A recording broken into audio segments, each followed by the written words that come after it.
Elizabeth Báthory, the Countess of Blood and Darkness. The year is 1610. The dead of winter has Cactus Castle in its frozen grip. Wind screams through the arrow slits, a constant, mournful wail. Inside, the stone corridors are little warmer than the Slovakian wilderness outside. The only light comes from the frantic dance of torch flames, casting long, leaping shadows that twist into monstrous shapes. A group of men, led by the Palatine of Hungary, George III, moves with grim purpose. Their breath plumes in the frigid air. They have come on the orders of the king, acting on whispers, on screams that have finally carried beyond these walls. The story spoke of unimaginable cruelty, of a darkness festering in the heart of the fortress. But they are noblemen, men of reason. They expect to find exaggeration, the hysterical gossip of peasants. They break a seal on a heavy, iron-banded door. The smell hits them first. It is a thick, coppery, cloying sweetness. The smell of old blood. Beneath it, the foul stench of decay and something else, something chemical, like spoiled herbs.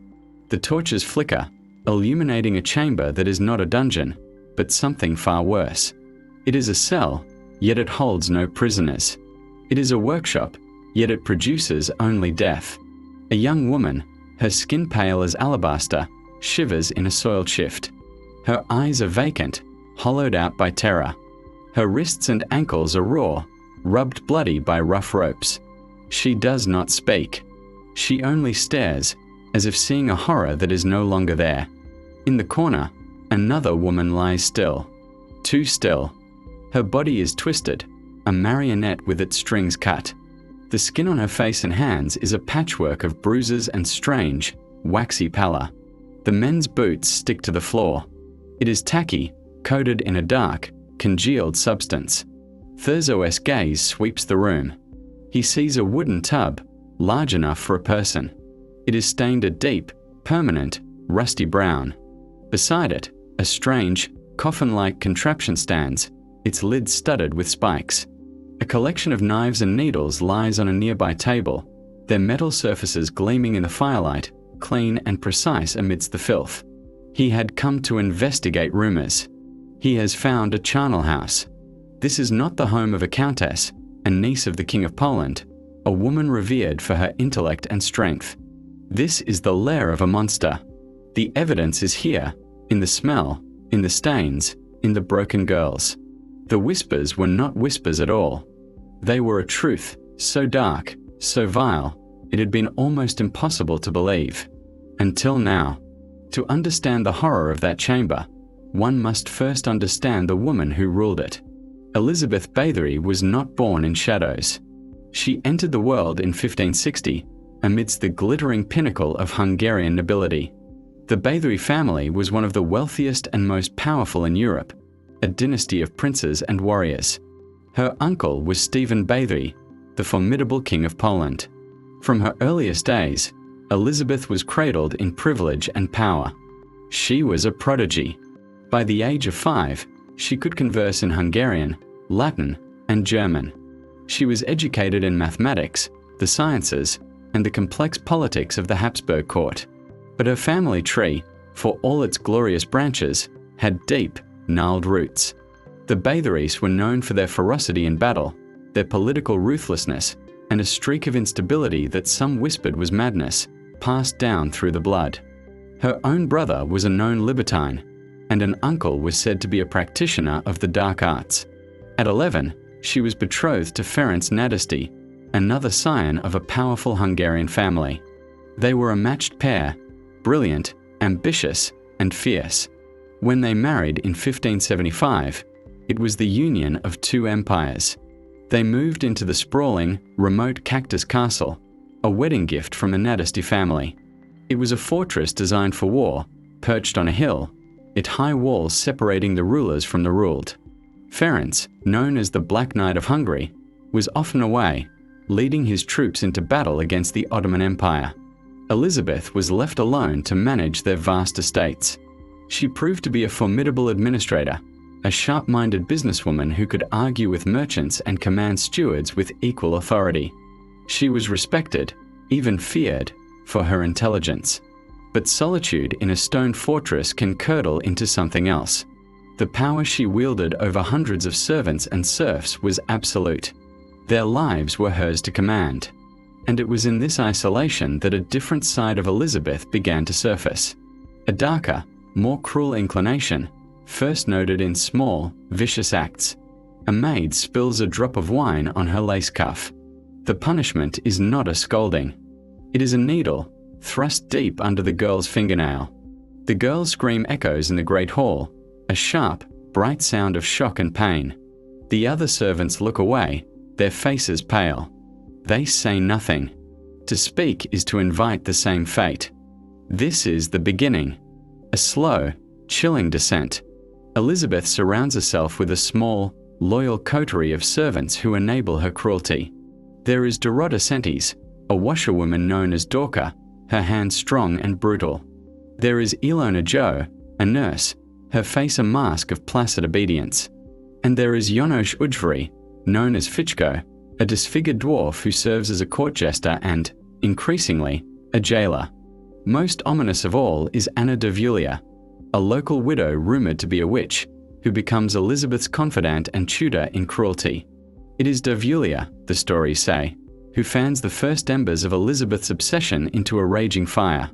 The Countess, now in her 30s, is beginning to see the first signs of age. A single grey hair is plucked, its appearance causing a day of frantic panic. A faint line beside her eye is studied in her silver hand mirror for hours. In a world where a noblewoman's worth is her beauty and her ability to produce heirs, the fading of her youth is a kind of death sentence. It is during one of these fits of vanity that the accident occurs. A young servant girl, trembling as she brushes the Countess's legendary chestnut hair, tugs too hard on a knot. Elizabeth, enraged, strikes her. The blow is sharp, a ring cutting the girl's cheek.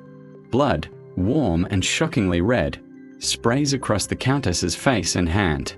Later, as she washes the blood away, Elizabeth stares at her skin in the mirror.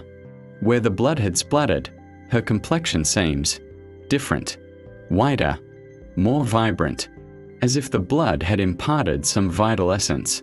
Was it her imagination? A trick of the candlelight? Or was it a revelation?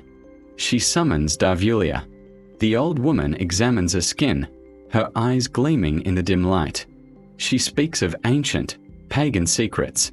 She whispers of the life force contained in virgin blood, a potent elixir that could restore vitality, preserve beauty, and ward off the relentless march of time. It is a superstition, a folktale.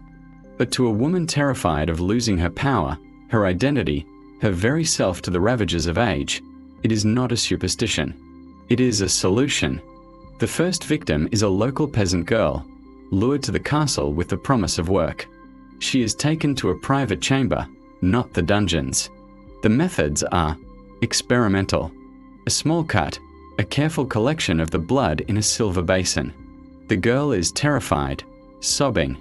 Her fear, Darvulia suggests, might make the blood more potent. The Countess watches, her face a mask of clinical curiosity.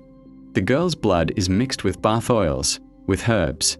The Countess immerses herself in the crimson water. The sensation is strange, metallic, and warm. When she emerges, her skin does feel tighter, smoother. It is likely just the heat of the water. But in her mind, it is a miracle. The first life is extinguished quietly. The body is disposed of. The servants, bound by fear and loyalty, say nothing. A pattern is set. A hunger has been awakened, and it will only grow. The hunger, once awakened, became a beast that demanded constant feeding. What began as a macabre beauty ritual spiraled into a sadistic obsession. The castle, once a symbol of feudal power, became a meticulously engineered slaughterhouse. Its remote location was no longer just a strategic advantage. It was a perfect shield for the screams. The methods evolved, refined by the cruel genius of Elizabeth and her accomplices. The Iron Maiden, a spiked coffin, was not just for show. A girl would be forced inside, the lid slowly closed. The spikes were not long enough to kill instantly, but they pierced the skin in dozens of places.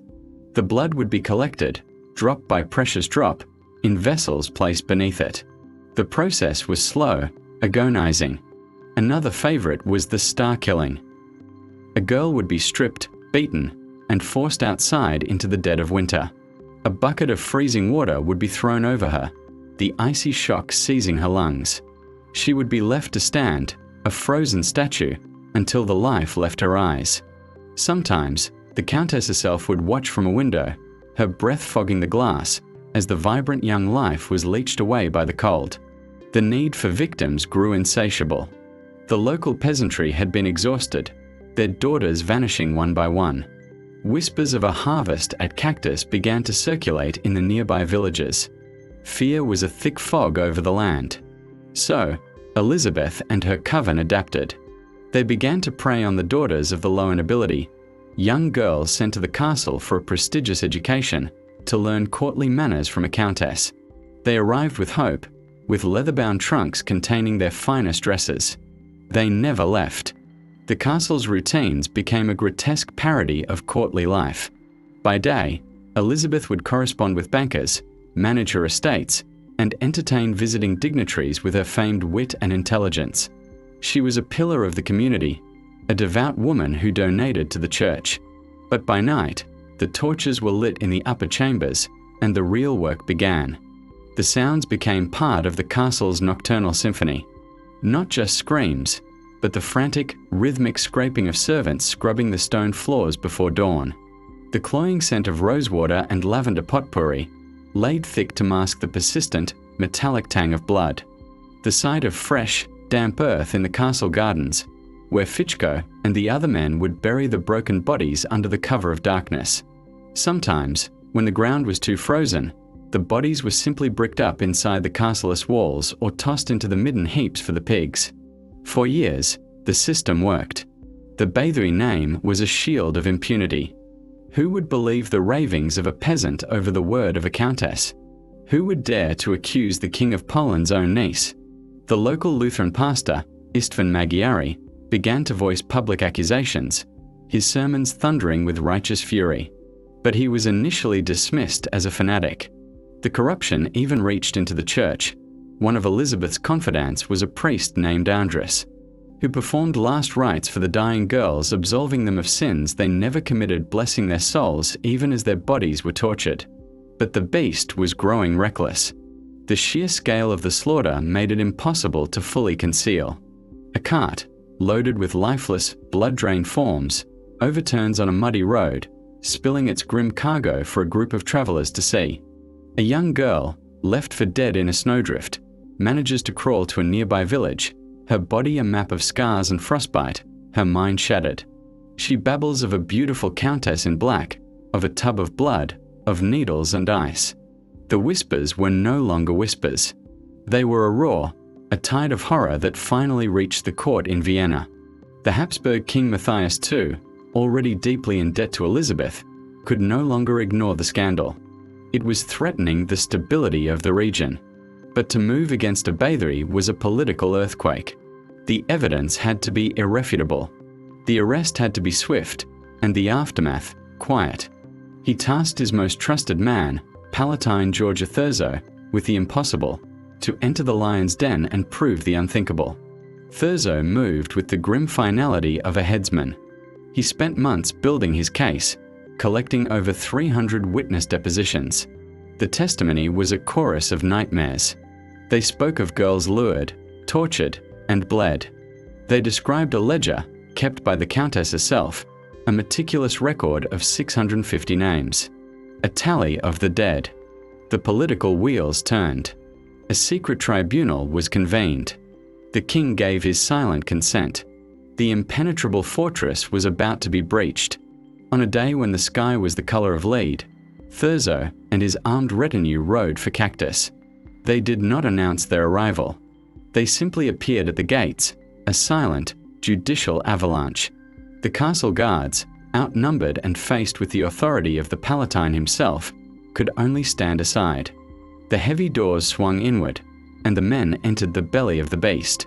They found Elizabeth Báthory not in a blood-soaked chamber, but in her private quarters, surrounded by the trappings of her nobility. She was composed, her back straight, her expression one of cool, regal indignation. She demanded to know the meaning of this intrusion. Thurzo presented the order for her arrest. For a fleeting moment, the mask of the Countess slipped. There was not fear, but a flash of pure, incandescent rage. She was a Bathory. She was untouchable. But Thurzo was not there to argue. He ordered his men to search the castle, every room, every cellar, every hidden alcove. It was then that they broke down the door to the inner sanctum. It was then that they found the living ghosts and the fresh corpse. It was then that the stench of death and decay, so carefully masked for so long, finally flooded out to greet them. The evidence was overwhelming and visceral. They found the tub, the Iron Maiden, the needles. They found blood-stained dresses, too small to belong to the Countess. They found the ashes of burnt clothing in the hearths. In a desk, they discovered letters, not the ledger of the dead, but something perhaps more damning, correspondence with a debtor, in which Elizabeth chillingly complained about the poor quality of the virgins being sent from his lands, stating they were puny and pale. The accomplices were seized. Dorka, Ilona Joe, and Fichko were dragged from their hiding places, their brutality evaporating into sniveling terror. They knew what fate awaited those of their low station. Anna Dovulia had already died, perhaps spared the noose by a timely fever. The witch was gone, but her pupil remained. The immediate aftermath was a whirlwind of brutal, feudal justice. A public trial for Elizabeth Báthory was unthinkable. The scandal would shake the very foundations of the aristocracy. The king and his ministers needed the problem to disappear, not to become a spectacle. A deal was struck in the shadowy corridors of power. The accomplices were not afforded such mercy. They were put on public trial in the town of Bitka. The details that emerged were so grotesque, so horrifying, that the court records were later sealed for centuries. Dorka, Ilona Joe, and Fichko confessed under torture, their testimonies painting a picture of hell on earth. Their sentences were carried out with theatrical cruelty. Fichko, deemed the least guilty, was beheaded. The women, Dorka and Ilona Joe, had their fingers torn from their hands one by one with red-hot pincers, before being thrown alive onto a pyre. Their screams were a message to the gathered crowd: justice has been done. But for the architect of this hell, a different punishment was devised. There would be no public execution, no martyrdom. Elizabeth Báthory was sentenced to life imprisonment. She was to be entombed within her own castle. Craftsmen were brought in, their hammers and chisels echoing through the stone halls. They bricked up the windows and doors of a small set of rooms in the castle's tower, leaving only a narrow slit for food to be passed through. No light, no human contact. She was a prisoner in the very fortress she had turned into a charnel house. The outside world was told the Countess was under house arrest. The truth was far darker. She was buried alive. For 3 years and 4 months, Elizabeth Báthory lived in that perpetual twilight. The vibrant, intelligent, cruel woman who had commanded life and death was reduced to a shadow, a rumour. The only sounds were the howling of the wind and the scurrying of rats in the walls. Did she regret her actions? Did she cling to her madness as a comfort? Or did she, in the endless silence, finally understand the terror of her victims? On the night of August 21st, 1614, a guard peered through the food slit. He saw the figure of the Countess lying on the floor. She did not move. Elizabeth Báthory was dead at 54. They wished to bury her in the family crypt at Cactic, but the local villagers, their hatred and fear still raw, refused to have her body desecrate their churchyard. She was interred secretly, in an unmarked grave somewhere on the castle grounds. The exact location is lost to history.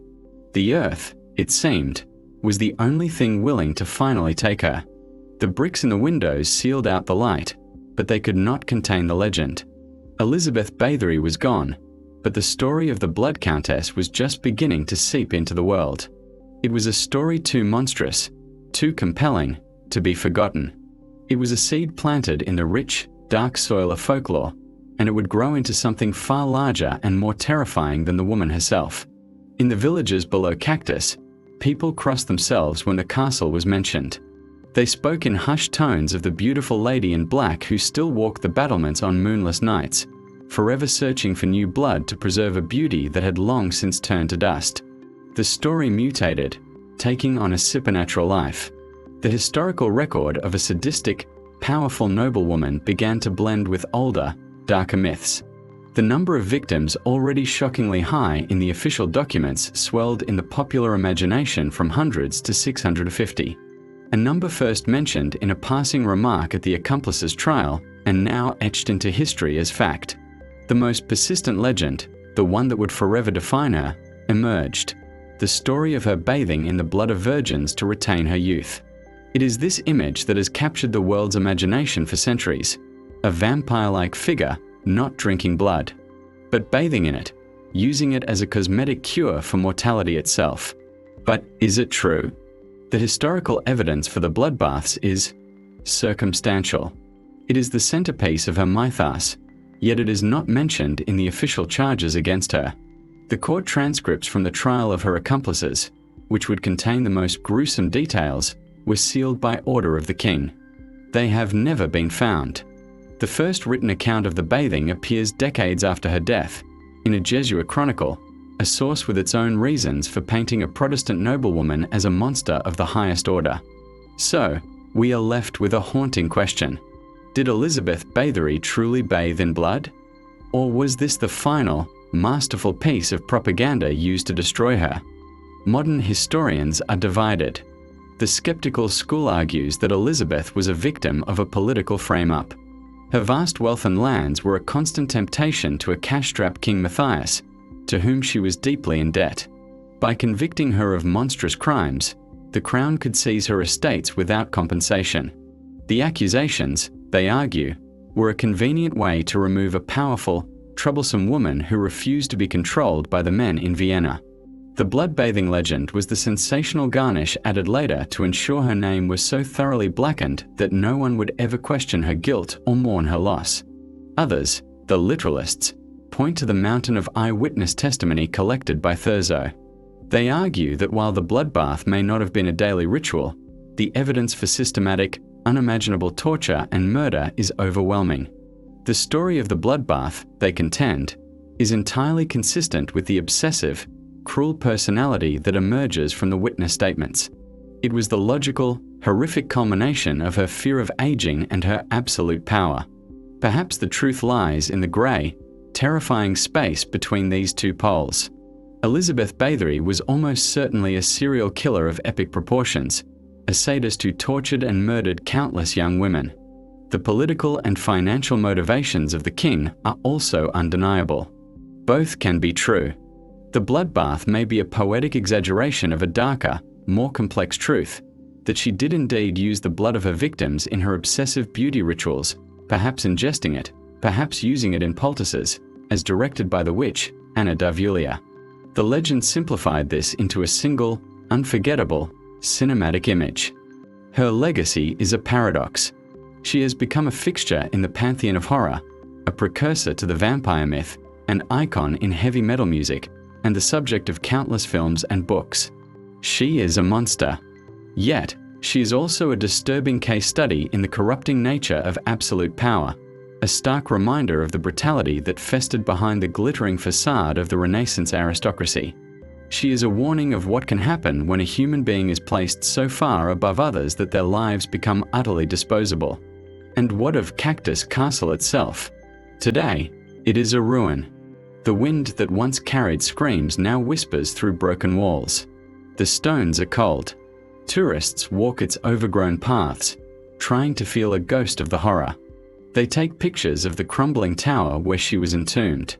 But the true horror of Elizabeth Báthory may not be in the ghost stories or the grisly details. It is in the chilling realization that her story is not about a supernatural creature. It is about a human being, a woman of intellect, privilege, and power, who looked into the faces of other human beings and saw nothing but raw material for her own vanity and rage. The castle stands as a skeletal monument to this truth, a truth far more unsettling than any legend. For monsters in fairy tales can be defeated with silver or steel. But the monster that is born of unchecked power and human cruelty, that is a darkness that is much harder to vanquish. The end.